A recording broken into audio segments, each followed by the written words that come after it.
Okay.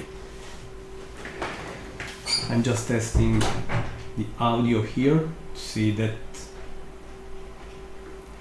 this is coming just fine.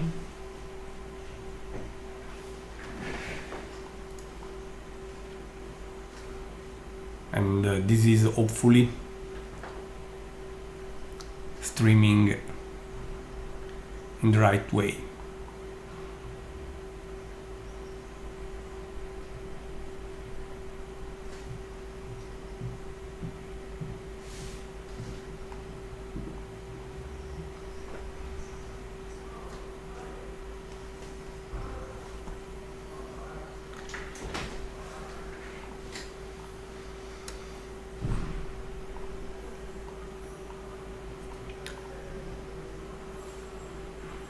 Seems to work perfectly. Try to switch.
Okay, I think that we are basically online. I'm just trying to check that the system is up and running, as I think.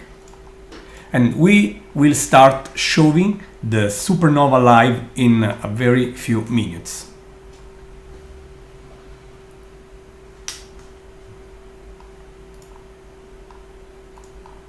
So everything seems to work at its best.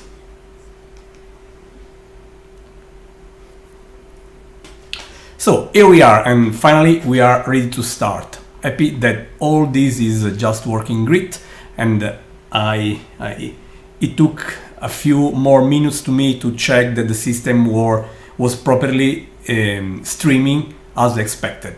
So good evening, good morning, good night. I don't know where you are on this planet. And Gianluca Masi speaking from the Virtual Telescope Project. I'm very happy to welcome you on this live event showing a bright supernova in a wonderful, far, distant galaxy.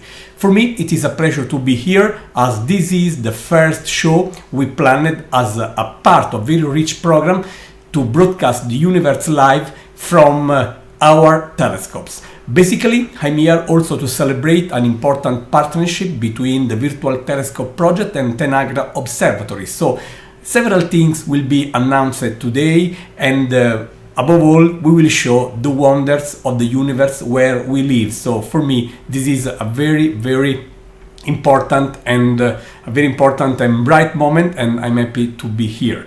You can easily see that I am in broad daylight here. I am in Rome right now, in Italy, and here it is basically 11:40, so we are late in the morning, in broad daylight, as I said.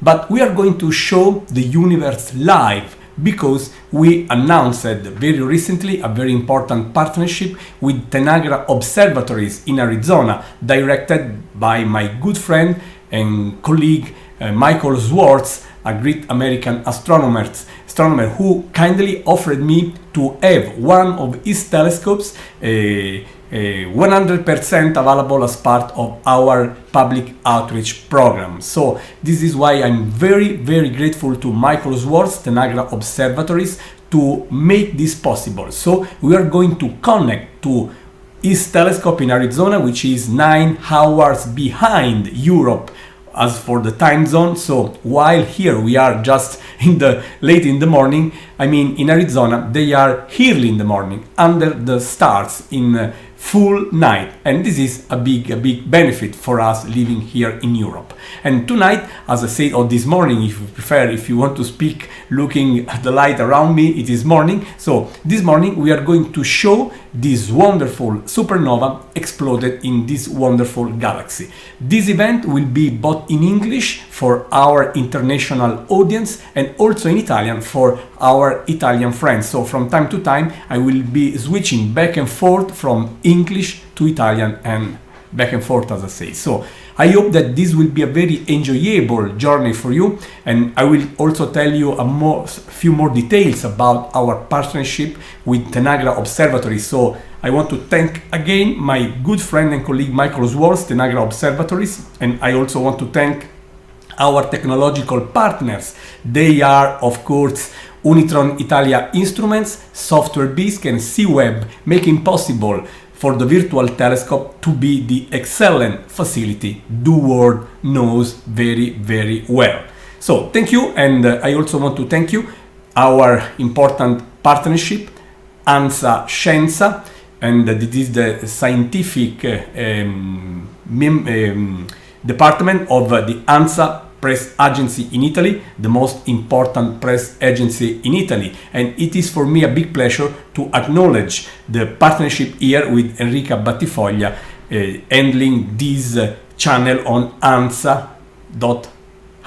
So there are a number of partners, and also, as I am here, I want to celebrate my friendship with Michael Schwartz, showing this image I grabbed while I was visiting him in Arizona when we were starting this partnership earlier this year. So for me, all this is a big pleasure, and I hope that you will enjoy this live feed from the universe using a remote telescope placed under the very dark skies of Arizona in the Sonoran Desert. So the telescope is more or less 11,000 of kilometers far from here, and all this will happen thanks to the internet, friends.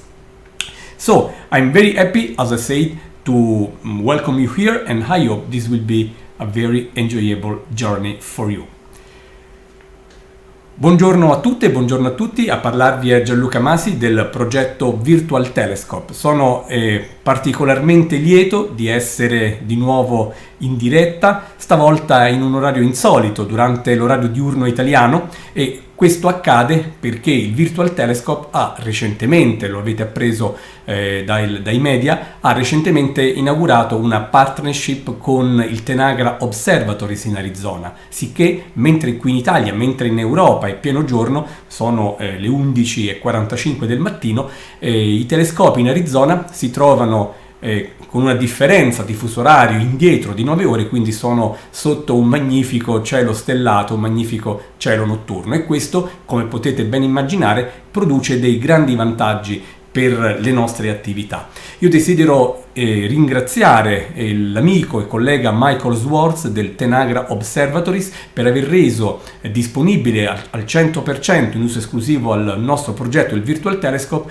uno dei suoi telescopi, che quindi consente da oggi di trasmettere in diretta, in un orario comodo, orario di punta direi, come stiamo giusto facendo adesso, le meraviglie dell'universo in diretta, sottolineo, utilizzando la differenza di fuso e la notte stellata magnifica del deserto di Sonora in Arizona. Quindi io desidero ringraziare grandemente l'amico Michael Swartz, che ha con la sua disponibilità, del suo osservatorio, consentito questa partnership, così come desidero ringraziare i partner tecnologici del progetto Virtual Telescope. Essi sono Unitron Italia Instruments, C-Web e Software Bisq, ma anche Bader Planetarium, Santa Barbara Instruments Group e Planewave Instruments. È grazie a questa importante partnership tecnologica che il Virtual Telescope può esprimersi ai livelli di eccellenza che tutti conoscono e il mondo conosce, e che ci rende orgogliosi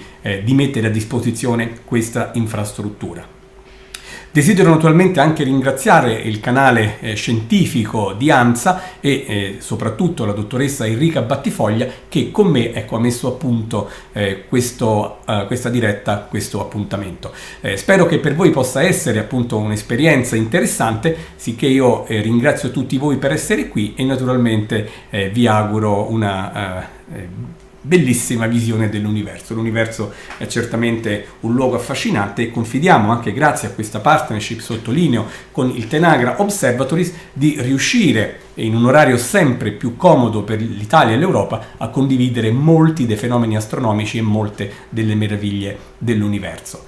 Siamo però pronti per cominciare. Io direi che è tempo di sollevare, se volete, idealmente il sipario su questa diretta. Come dicevo prima, essa si svolge sia in lingua italiana che in lingua inglese, proprio per venire incontro, come dire, sia ai nostri amici italiani che ci seguono appunto dal nostro paese, ma anche ai tanti che ci seguono dall'estero, proprio per consentire, come dire, una visione ideale. È questo il primo dei nostri appuntamenti. In futuro metteremo a punto un palinsesto differenziato in modo tale che possano esserci eventi tutti in italiano per una più agile e scaltra, diciamo, fruizione per il nostro paese, assieme naturalmente a eventi prettamente in lingua inglese per l'audience internazionale. Mi sembra davvero tutto, e allora io direi che possiamo cominciare a mostrare il cielo in diretta, collegandoci proprio con il telescopio che sarà per noi la nostra nave spaziale. Questo telescopio, come dicevo, si trova in Arizona sotto il deserto di Sonora, a 11.000 km da qui, e io lo piloterò in diretta da Roma. Ecco, questo è uno straordinario fatto tecnologico che ci rende orgogliosi. Questo è il telescopio che tra brevissimo, tra pochissimi istanti, prenderemo, come dire, in uso, pilotandolo da qui per spingere lo sguardo verso la Supernova SN 2017 EAW, esplosa circa un mese fa nella meravigliosa galassia NGC 6946. This is the telescope we are going to use. It is hosted at Tanagra Observatories in Arizona. It is a wonderful telescope, by the way, so I'm very happy that we will see the skies thanks to this wonderful pearl. By the way, this is the name that Michael Swartz assigned to this telescope. And that said, let's try to go and use the telescope in real time. This is why I need to access its control panel. Here it is, friends, and by now we are going to use the telescope, as I said, in real time. Please understand what I mean. This is not a recorded production. This is not something coming from our archives. This is absolutely real. And here it is, just for the record, the telescope. We installed a nice wide field camera below the telescope, so you can see on the very top the dome. There is also some light coming from the moon. You see it on the left. You see, of course, the telescope and several things, and this will add realism to the experience. Questo è il telescopio al quale ci siamo giusto collegati, passando al suo pannello di controllo, ma c'è una camera che dal basso ci permette di vederlo nella sua collocazione reale. Questo naturalmente aggiungerà realismo alla nostra esperienza. Quello che faremo adesso sarà giusto pilotare, chiedere al telescopio di dirigersi sulla nostra galassia NGC 6946. L'indirizzo, come mi piace dire, il nome di questa galassia è già scritto qui in alto a sinistra e noi chiederemo al telescopio semplicemente di puntarla. We are going to salute the telescope to NGC 6946. The name of the galaxy is already available on the upper left. I will click on find and a red dot will show on the sky atlas saying where this galaxy is. Please note on the bottom you see here a yellow crosshair. This is saying where the telescope is pointing right now, while the red ones here is where our destination is. In short, I have to ask the telescope to move until this yellow crosshair will sit on the red one, and it will mean we will be there. Let's go and just confirm that we want to salute, we want to move the telescope. Chiediamo al telescopio di puntare. Il telescopio punta il cielo là dove appare in basso qui il nostro reticolo giallo, mentre il rosso è la posizione della destinazione. Quando il giallo sarà sul rosso significherà che saremo a destinazione. Confermiamo l'intenzione del movimento e io vi mostrerò ora il telescopio mentre si muoverà immagine dopo immagine. I just switched now from the control panel to the wide field camera below the telescope, so you can see in this kind of time lapse how the dome is rotating and the telescope is moving just to obey to our need to look to that galaxy. La cupola ruota, il telescopio si muove, lo vediamo in diretta. Tutto questo accade su uno strumento che si trova, ribadisco, a 11.000 km di distanza da Roma, dove lo stiamo pilotando, e in effetti lo strumento si sta posizionando assieme alla cupola nella direzione giusta. Quando di nuovo cupola e telescopio appariranno nitidi, significherà che sono fermi, ovvero che il puntamento sia della cupola che del telescopio si è concluso.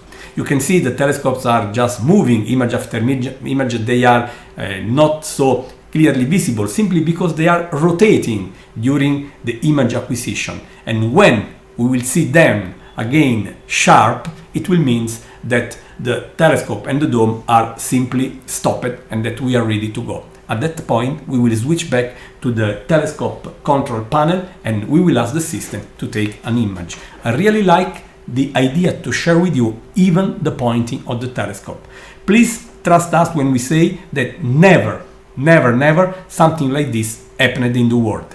È la prima volta che un collegamento così viene realizzato in un pieno orario diurno europeo con un telescopio collocato nel cielo notturno, condividendo gli esiti di questo collegamento, oserei dire anche il viaggio cosmico, con la comunità internazionale, soprattutto europea, che trae beneficio dell'orario non proprio da astronomo, non estremo, che stiamo giusto affrontando. A quest'ora dall'Europa nessuna stella è accessibile con i telescopi ordinari, voglio dire, è giorno, sicché dovremmo darci appuntamento in un orario impopolare. Questo consente il Tanagra Observatories grazie a questa partnership esclusiva importante con il Virtual Telescope.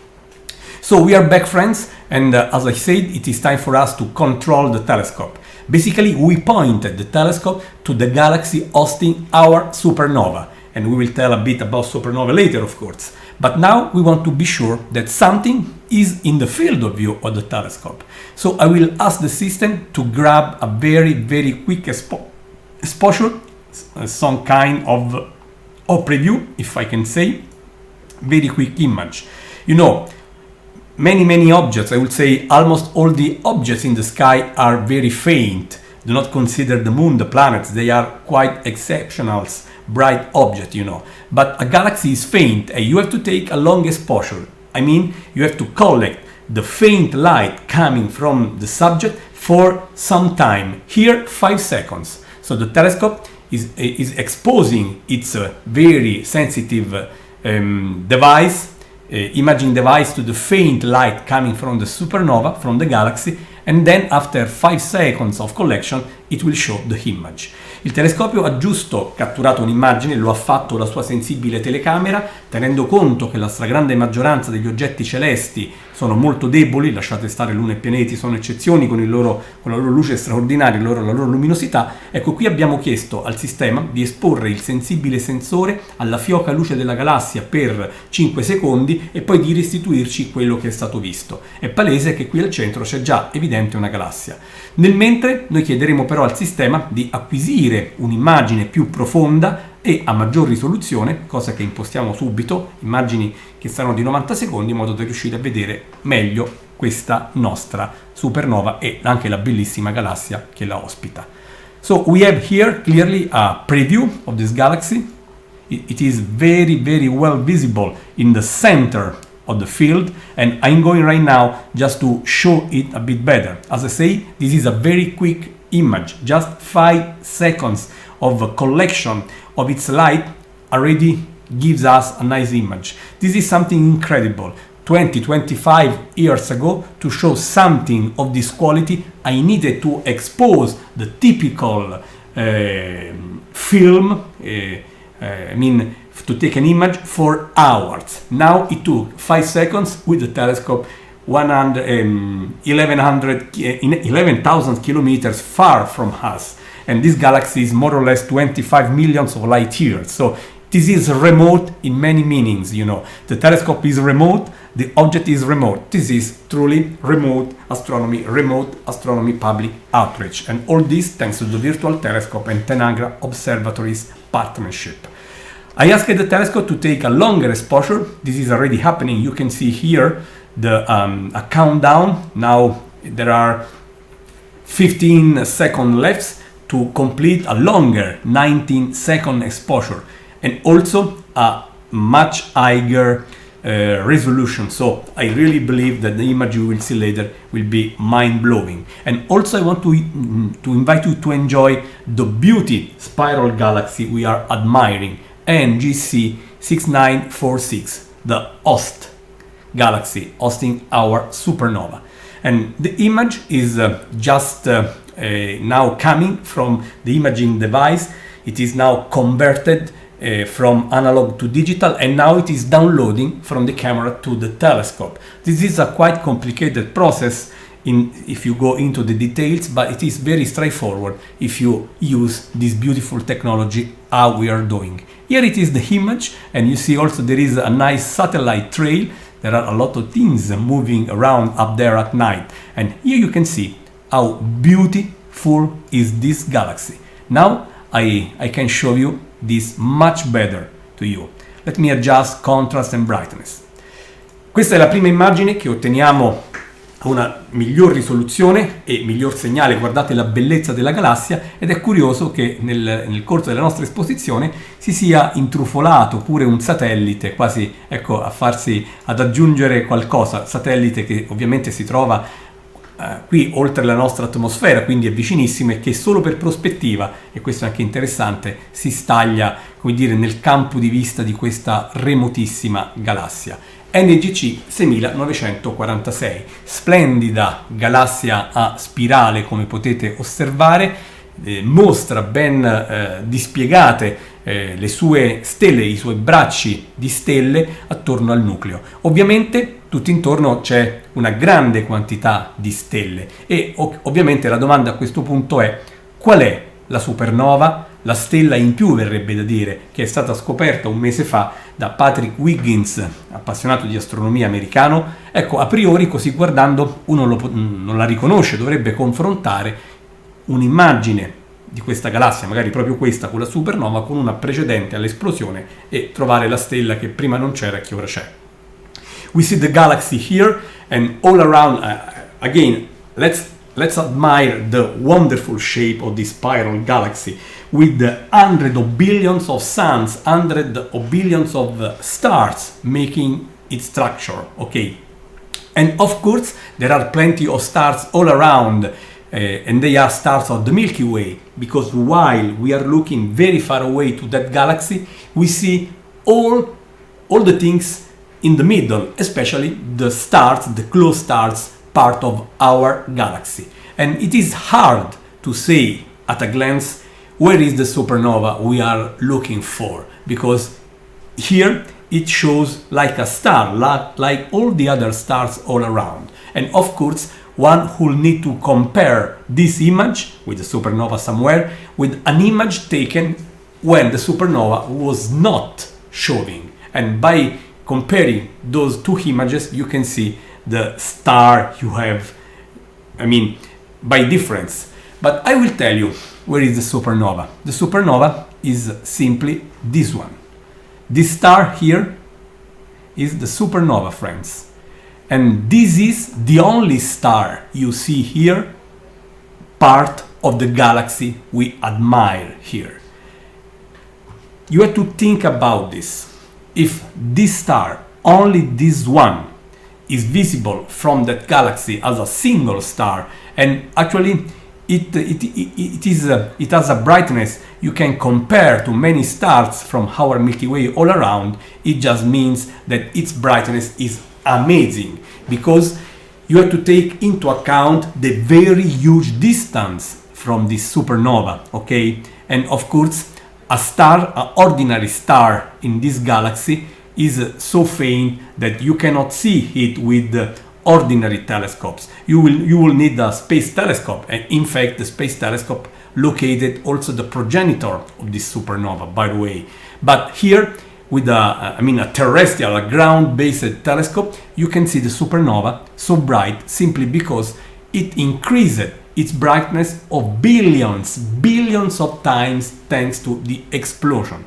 A supernova event is the most energetic, the most cataclysmic event you have in the universe after the Big Bang itself. So we are really looking at a catastrophic event that is the death of a huge mass star just showing live. Again, I want to underline, this is happening live under our eyes, and we are showing this in real time thanks to the telescope that the NACRA Observatory is kindly made available to the Virtual Telescope Project.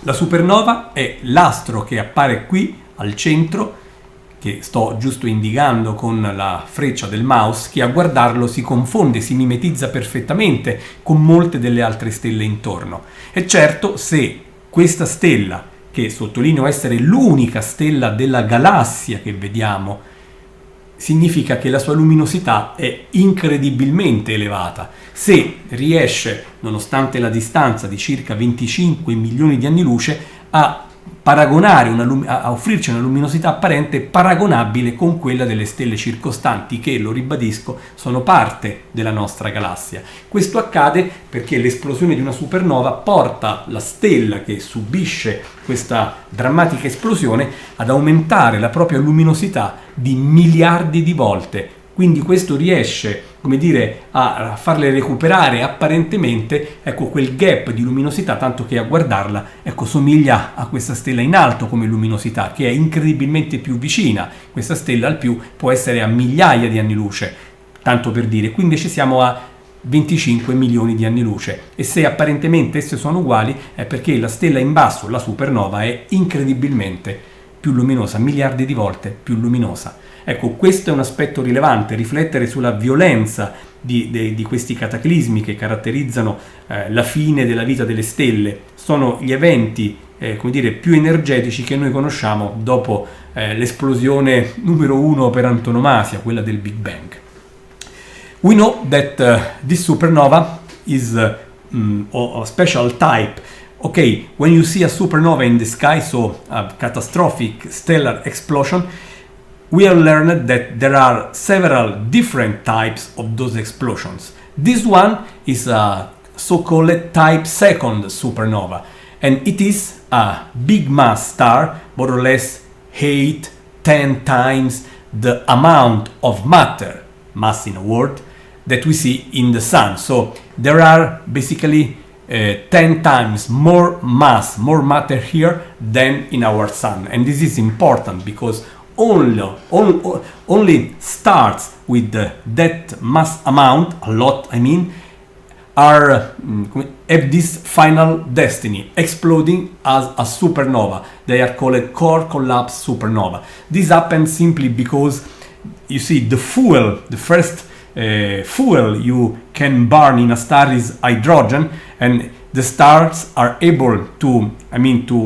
make nuclear fusion, creating helium from hydrogen and so on, and you can burn then helium to carbon, and with several steps you can finally create iron inside the stellar core of such a big mass star. But you cannot fuse iron with iron. This is a reaction that takes a lot of energy, while the star would like to have energy from fusion. So this is not a convenient process. This is not possible, and at that point the whole stellar structure is really destroyed, because the outer layers of the stars are just falling down into the inner regions, very hot ones, and at that point a very catastrophic explosion happens. And this is in short how a type second supernova is basically started, this kind of event. So this is, as I said, a big mass star that after a relatively short life, because high mass stars have a shorter life than the sun. This can sound as a nonsense, because a lot of mass means a lot of fuel. Yes, so apparently a lot of time to burn that fuel. But a big mass star has a big engine, thermonuclear engine, so it will take a lot of fuel, okay? And this is why these big mass stars have a short life. For example, right now, if you ask the sun, how old are you? The sun could answer 5 billion years. While a star like this, with 10 times the mass of the sun, can live a few millions of years before exploding with this really devastating explosion we call supernova. Questa è una supernova che rientra in un tipo particolare. Quando si studiano queste esplosioni catastrofiche, le dividiamo per tipologie a seconda del meccanismo fisico che è alla base dell'esplosione stessa. Questa è una supernova di tipo secondo e deriva dall'esplosione catastrofica che segna la fase finale della vita di una stella di grande massa, ovvero che contiene 8-10 volte la quantità di materia che c'è nel Sole. Le stelle sono tali perché nella loro regione centrale fondono gli elementi chimici in elementi più pesanti, dai più leggeri ai più pesanti. Il primo che è a disposizione della stella è l'idrogeno. Alla temperatura di 10-15 milioni di gradi l'idrogeno viene impacchettato a realizzare atomi di elio. Successivamente, se la stella è di grande massa, esaurito l'elio, può nel suo core fondere elio in carbonio e così via, e una serie di processi di fusione sempre più complessi da un punto di vista fisico, perché coinvolgono elementi con maggior numero di protoni, quindi richiedono energie sempre crescenti per essere fusi. Alla fine tutto questo porta a assemblare nel cuore della stella atomi di ferro. Ecco, fondere quegli atomi di ferro, diventa per la stella impossibile, non è più conveniente da un punto di vista energetico, perché se la stella, per mantenersi tale, per tenere in equilibrio la sua struttura, ha bisogno di energia che lei voleva estrarre, come ha fatto fino a quel momento, proprio dalla fusione nucleare, ora la fusione di ferro chiede energia e una stella che è già in deficit di energia non può certo in questo fornire energia a un processo dal quale essa stessa aveva bisogno di avere energia. Questo porta a una direi drammatica evoluzione della struttura stellare. Gli strati più esterni della stella precipitano all'interno, non più sostenuti dalla radiazione che fluiva regolare dalle profondità, e quindi ecco questa disponibilità di questo materiale fresco nelle regioni caldissime del centro, e peraltro proprio un vero e proprio rimbalzo nelle regioni più interne, ecco, crea la drammatica esplosione che noi chiamiamo supernova di tipo secondo. Ce ne sono altre, in particolare supernove di tipo 1A, che hanno una genesi completamente diversa. Tra l'altro, this supernova, by the way, is a particular subclass of the type second supernova. It is called P, because the supernova, of course, you can easily imagine this, and while the telescope is taking image after image, you can think about this. Okay, 1 month ago, more or less, this star was not there. I mean, it was not exploding, but the star was there, just waiting for its death. But of course, it was much fainter. Only space telescopes could locate it. At some point, the star exploded, and we saw its light just increasing a lot, to the point that it was easy to spot even with small telescopes. So, the behavior of its luminosity in time is called light curve.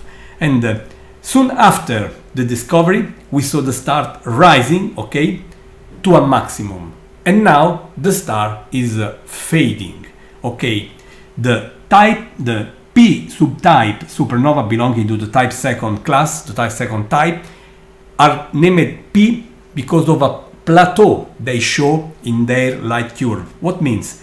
It means that after the maximum, they experiment some fading, and then they have a relatively long time phase where the brightness is more or less constant, the plateau. And in fact, after 1 month, and who observed, who knew about the supernova can easily see this, the brightness here is basically not much fainter than the one we saw at maximum, I mean 3 weeks ago, more or less. So we are just in the middle of the plateau phase of this type 2P supernova. And this is also very interesting because this galaxy will be visible for months under very good observing conditions, so it will be possible for us to follow this star fading, slowly fading for a lot of time, and we will be able to create a wonderful light curve. And I have to say that at Tanagra Observatory we've been taking images of this supernova quite regularly, and we will be able to create a breathtaking, a stunning light curve of this supernova when all those data will use it to extract that information. Questa supernova di tipo secondo, sottolineo, e tuttavia, come dire, si è guadagnata un distintivo in più, una supernova di tipo secondo P, dove P sta per plateau. Cosa succede? Perché porta questo nome? A livello intuitivo capite bene che prima della sua esplosione, se noi avessimo guardato con un nostro telescopio in quella regione, la stella, la supernova non c'era. Certo, c'era un'altra stella che solo i preziosi telescopi spaziali più raffinati possono vedere. Ovviamente subito dopo l'esplosione questa stella ha raggiunto una luminosità massima e, ovviamente evolvendo secondo i meccanismi noti dalla teoria astrofisica delle supernove, questa stella di tipo, questa supernova di tipo secondo, ha cominciato a diminuire la propria luminosità. Ecco, questa tipologia, la tipologia, il gruppo P, diciamo, plateau sottolineo, sta a significare che dopo il massimo di luce e una prima discesa, la stella entra in una fase abbastanza lunga in cui mantiene apparentemente la sua luminosità costante. Tant'è vero che, paragonando questa immagine di oggi con quelle ottenute nelle notti precedenti dell'ultimo mese, la sua luminosità appare sostanzialmente simile, proprio perché questa stella è già nella fase di plateau. Ovviamente e a un certo punto questa stella inizierà a diminuire sempre di più e noi abbiamo il grande vantaggio che la sua collocazione in cielo ci darà una lunghissima finestra di osservazione che ci permetterà di tracciarne in modo accurato, direi, dettagliato, proprio il destino luminoso, l'evoluzione luminosa, la cosiddetta curva di luce. E presso, grazie a questo telescopio disponibile presso il Tanagra Observatory, naturalmente, noi stiamo giusto seguendo con una cadenza intensa, regolare, proprio questa fenomenologia per ottenere la nostra curva di luce quando metteremo insieme tutti questi dettagli. Ecco, è una supernova davvero davvero importante quella che stiamo osservando, la supernova 2017 EAW nella galassia dei fuochi d'artificio, come è chiamato. Now I want to tell you something about the galaxy, the host galaxy, NGC 6946. This is a very famous galaxy. It is nicknamed the Fireworks Galaxy, and quite exceptionally, it showed 10 supernova events in exactly 1 century.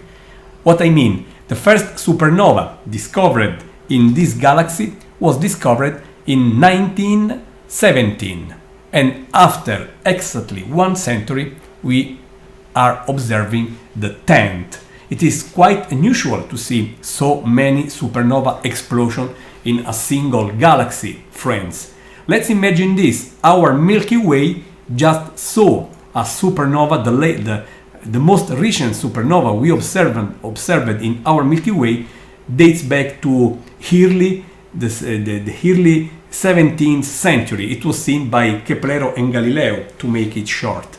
Of course, a supernova in our galaxy can be exploded behind a dense dust cloud which absorbed its light, and we could easily have missed this. But on the other side, you have a galaxy like this which showed 10 supernovae in exactly 1 century, with an average of 1 supernova event every 10 years.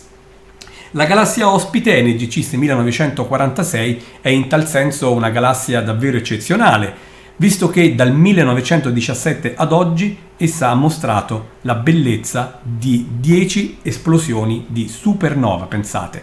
Questo significa che è davvero una galassia speciale, se ricordiamo che la nostra Via Lattea ha conosciuto dal 1604 ad oggi solo un'esplosione di supernova, cioè proprio nel 1604, ai tempi di Kepler, ai tempi di Galileo, e da allora non abbiamo più osservato una supernova galattica nostra, parte della Via Lattea, anche se potrebbe essere successo che una tale esplosione ci sia assistata, ma magari essendo avvenuta dietro una cospicua nube di polveri cosmiche, ecco, la sua luce sia stata talmente tanto assorbita che è passata, diciamo così, inosservata. Certo però che al confronto una galassia che in un secolo esatto mostra 10 supernove, ovviamente non sappiamo nulla dei tempi precedenti al 1917 perché non era osservata con quell'intenzione. Tenete conto che la fotografia astronomica, peraltro, i primi tentativi di fotografia astronomica risalgono all'ultimo scorcio del 1800, quindi voglio dire, prendiamo per buona la data 1917 come l'inizio di una sorveglianza costante di questa galassia. Ecco, 10 eventi in 100 anni, la media è di 1 ogni 10 anni, contro 0 eventi in più di 400 anni registrati nella nostra Via Lattea. Tra l'altro, all'interno di questa galassia, che ha il bellissimo soprannome di galassia dei fuochi di artificio, noi registriamo una straordinaria, abbondante evoluzione stellare.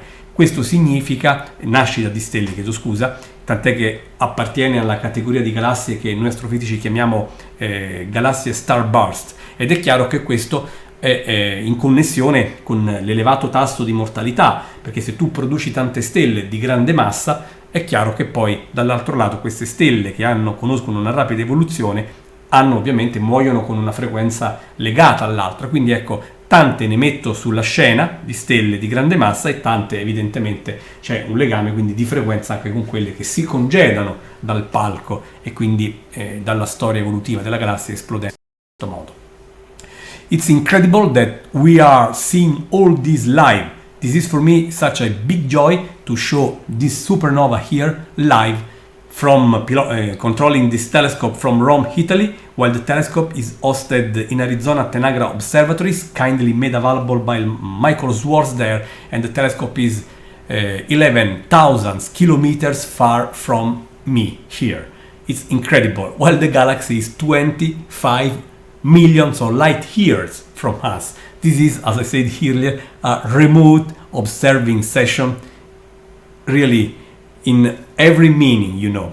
And all this is happening live. The telescope is here. You can see the telescope doing this for us. It is Pearl, one of the two wonderful telescopes hosted at Tenagra Observatories. You can see the dome and also the slit here, where the dome is, the telescope is looking into, because here it is where you see the stars. And the dome, of course, can rotate. We saw this earlier when I shared with you even the pointing of the telescope. This is something I find very, very intriguing to share. It is great for me to share every moment of the observing session, not only the object, as we have been doing for quite a lot of time now with this galaxy here, but also, I mean, the preparation, the sleuthing, the pointing, and so on. This is what made the Virtual Telescope project a wonderful, legendary facility in the world. And I also want to thank again Michael Swartz for the partnership we finally have with Tenagra Observatories, making this joint adventure something amazing we see on the international stage. Tenagra Observatory is a legend in astronomy. It was the first observatory to start really robotic astronomy. They invented the internet astronomy, how Michael Swartz likes to define it. The telescope was available to universities online, I mean, already almost 20 years ago. So it was really, really a pioneering idea. And having such a glorious institution in this partnership with our legendary Virtual Telescope project, it will be really, I'm sure, something great, something never seen in the international stage. And I believe that bringing the universe live to Europe during the rush hours in this continent, this part of the world, using the wonderful starry night in Arizona under the sky of the desert, the Sonoran Desert, will be something breathtaking. So, friends, we are approaching the end of this live coverage. I'm so happy that we were able to show this bright supernova. Here it is. I just wanted to zoom it a bit.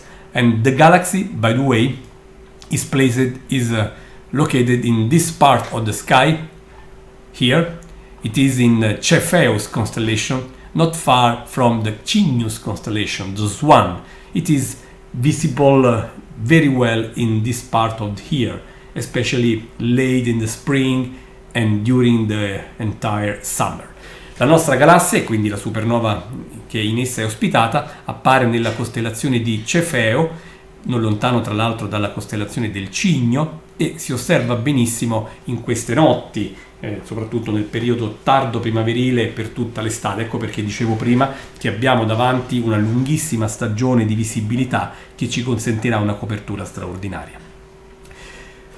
Ci apprestiamo dunque a concludere questa nostra diretta, questa osservazione della supernova 2017 AW in NGC 1946, e a brevissimo presenteremo un ricco calendario che, utilizzando questo straordinario strumento e approfittando del grande vantaggio di avere la notte in Arizona durante le ore di punta europee, comodamente perciò accessibili, a quest'ora molti hanno a disposizione un terminale connesso alla rete con cui poter, come dire, viaggiare nello spazio grazie a questo telescopio, senza che si sia costretti a fare le ore piccole. Magari gli astronomi le fanno volentieri, non tutti sono astronomi, non tutti le fanno. Ecco, questo è rivoluzionario. Mai una attività del genere era stata resa possibile. Questo nasce dalla partnership tra il Tenagra Observatories e il Virtual Telescope, che entrambe istituzioni leggendarie hanno deciso di mettere insieme, come dire, i loro punti di forza, e quello che ne verrà fuori, ne sono certo, sarà un progetto, una proposta straordinaria che farà la storia anche della ricerca scientifica e naturalmente del public outreach nel campo dell'astronomia. Io desidero naturalmente ancora ringraziare tutti coloro che hanno reso possibile questo, in primis Michael Swartz del Tenagra Observatories, naturalmente anche i nostri partner tecnologici Unitron Italia Instruments, C-Web, Software BISC, Bader Planetarium, Santa Barbara Instruments Group e Planewave Instruments. Desidero anche ringraziare ANSA Scienza e in particolare la dottoressa Enrica Battifoglia, così come desidero ringraziare tutti coloro che hanno voluto esserci in questa nostra diretta che consente, come vedete, in tempo reale, in pieno giorno italiano, in pieno giorno europeo, di aguzzare lo sguardo verso straordinarie profondità e catturare l'esplosione di questa luminosa supernova. Io vi saluto e vi do appuntamento al prossimo evento che verrà a brevissimo annunciato sul sito del Virtual Telescope, virtualtelescope.eu. Potete raggiungerci anche sulle nostre pagine Facebook, quando presenteremo proprio l'articolato programma con cui inizieremo a trasmettere la notte, le meraviglie del cosmo notturno durante il giorno europeo. Grazie ancora, arrivederci. So we are going to close this fantastic experience. I really want to thank Michael Swartz and Tenagra Observatories for making their telescope available and to be partner of the Virtual Telescope project in this fantastic new adventure. This cooperation between two legendary institutions, Virtual Telescope Project and Tenagra Observatories, will really make history. You can easily understand how wonderful it will be for Europe to enjoy the night sky during our rush hours here in broad daylight, when a lot of people has a device handy connected to the internet.